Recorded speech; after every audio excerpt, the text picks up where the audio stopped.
Is it a chapter if it only has one word? Welcome to Jenn's Writing World. If you have a story to tell, you are in the right place. Let's do it 10 minutes at a time.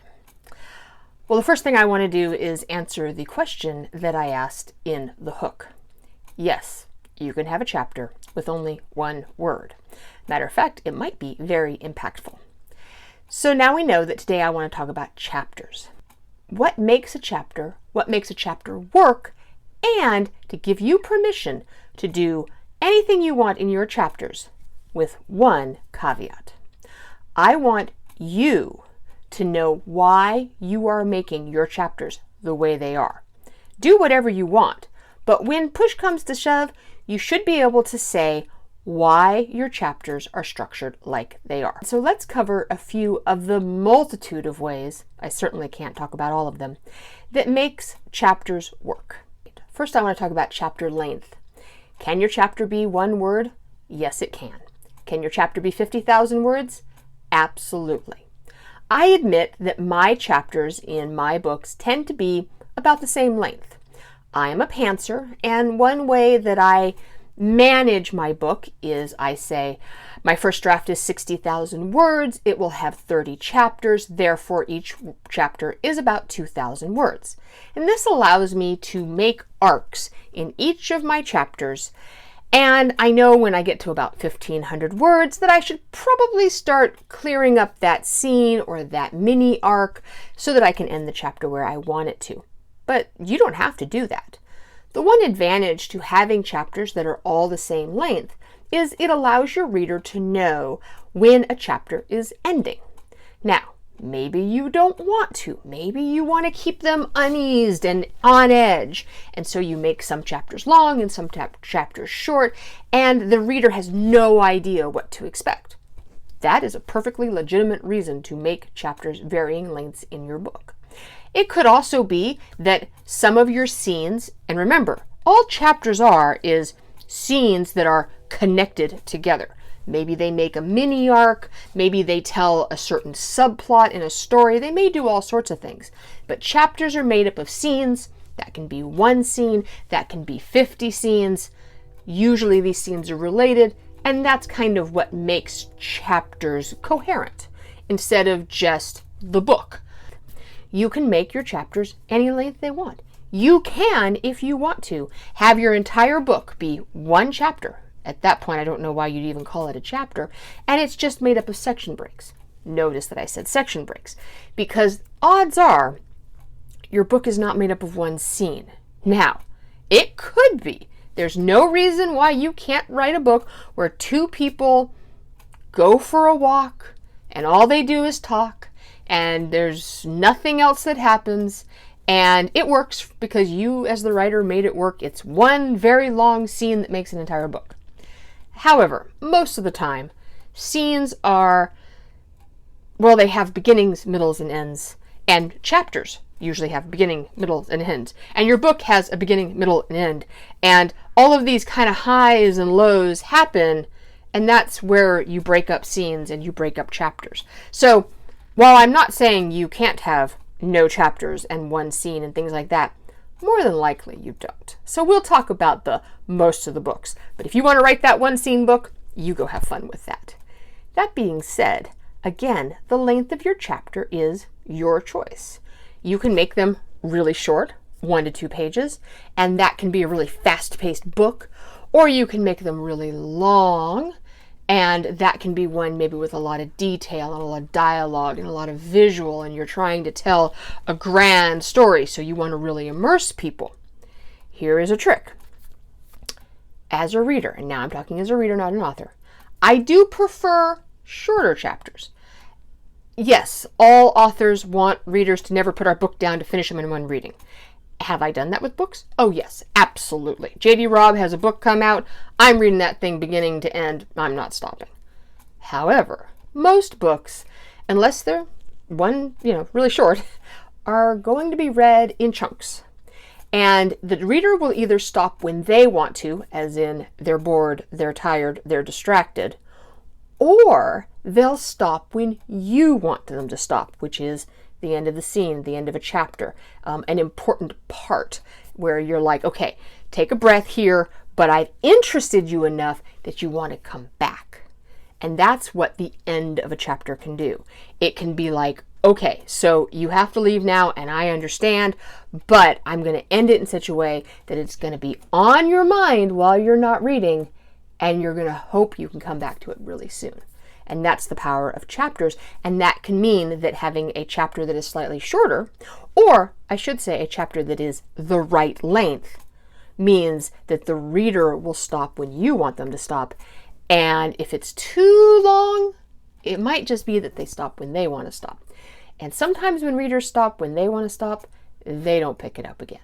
So think about chapter length as a way to keep a reader on the line. Maybe not always actively reading, but always actively wanting to read. Another thing that chapters are useful for is changing point of view. Now, if you may have a book and it only has one point of view. Many books do. Lots of books, however, have multiple point of views. Now, if your point of view sections are really short, or if you're an omniscient, you don't need to start a new chapter. Just do a section break, move to another person, or if you're omniscient, just let it flow through the story. However, if you are doing longer sections, or if you want to make it extremely clear to know who is the point of view character, you can end a chapter and start a new one in a different point of view.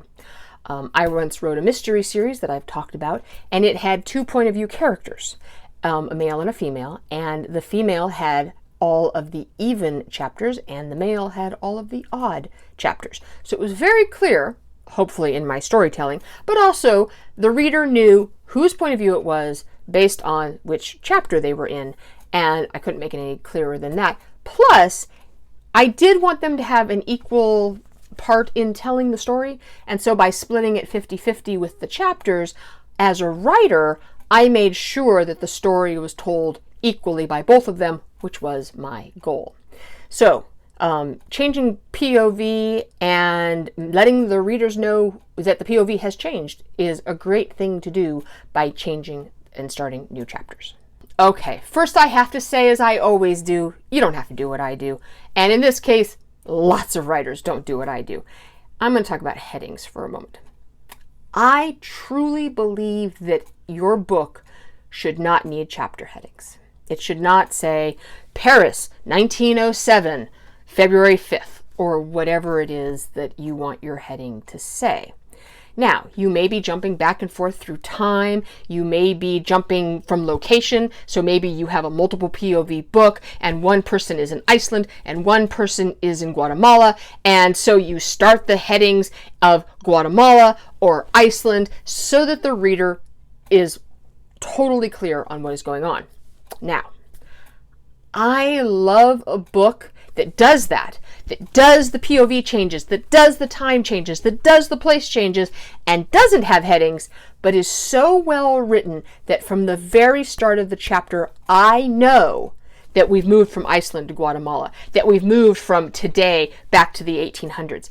No heading necessary. And if you want to see a fantastic example of this, I recommend The Western Star by Craig Johnson, and he jumps from the present back to the 1970s, and there's not a heading in sight, but you know what the scene is, you know the time period. He makes it so clear in the writing that he doesn't need the headings. And personally, I think that is the mark of great writing, when the story makes it so clear that we have shifted somehow that you don't need the heading. Now, however, headings abound in the world, and if you're going to start a new chapter and it has a new place and you feel that heading would be helpful to the reader, I'm not going to stop you. But I think it would be a fun goal for a lot of writers if they tried to make the story so clear that the heading was extra. Because let me tell you another secret. I don't always read the headings. If I turn the page, the heading's often in bold print and the text is not, and I just start reading the text.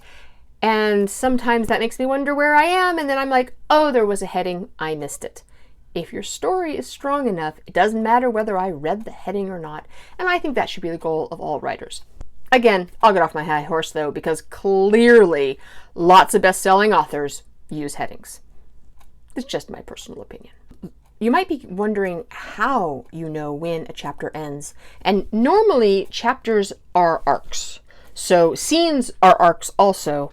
They have beginning, middles, and ends, and chapters are slightly larger arcs, and so as you're writing, you should be feeling the swell and the ebb, or the swell and no ebb, and you end it on a cliffhanger.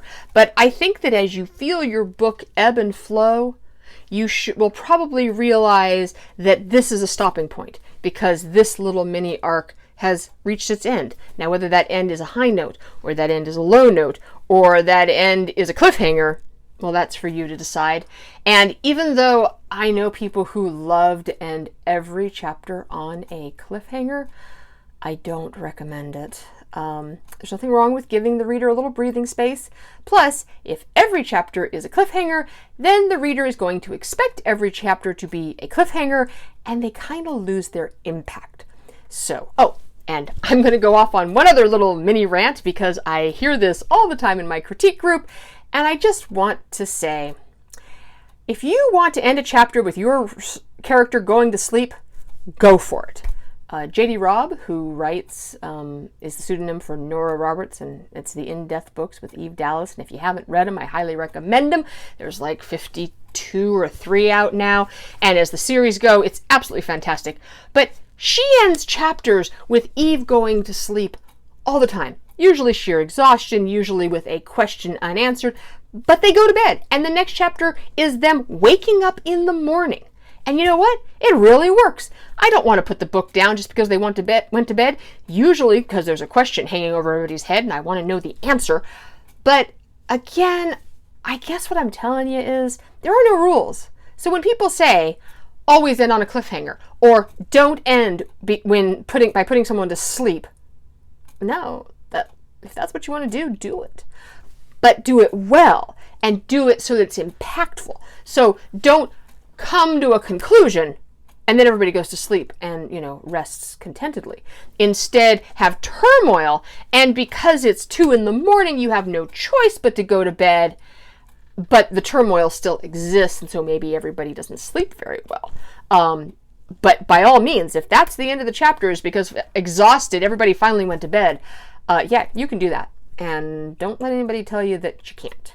Just don't be boring about it, which I think could be said about all writing, right? Isn't our goal is to not be boring? Write your chapters however you want. Make them as long or as short as you want. You make them 1 word, make them 10,000 words. Have as many chapters as you need to tell your story. Just don't be boring. So I don't know if I actually helped you or not this time, because I basically told you to do whatever you wanted to do. What I hope I did is helped you to think about your chapters, because I think it's really easy to just type, tell the story, and we just end because it was the end of a writing day, or we're hungry, or whatever reason. I want you to write your chapters however you want, but I want you to know why you're writing your chapters this way.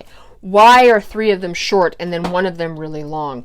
Why did we change the scene here?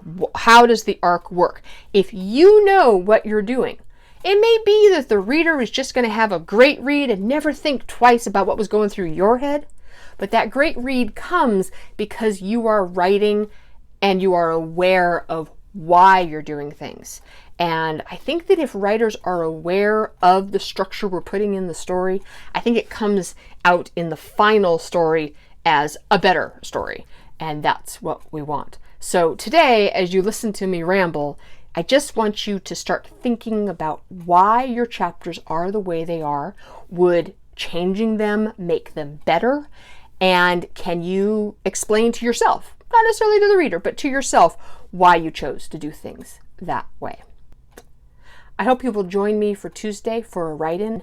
If you want to get more videos like this one, you can subscribe down below. A like is always appreciated, and I would love it if you would share the channel with your friends. Maybe you know writers who would enjoy examining the different ways that chapters can be designed. Today's quote is by Lisa Gardner, a suspense novelist with more than 30 best-selling stories, and this is what she said. Hands down, one of the biggest learnings I've had in this industry is that the writing doesn't get easier, and maybe that's good. Maybe that means each book is fresh enough and unique and challenging enough that, of course, it's hard. I don't find writing hard. I find editing hard. But if you do find writing hard, perhaps what you need to do is work on structure a little bit, and that means knowing why your chapters start and why they end. So long from Jenn's writing world. Until we meet again, write, write, write.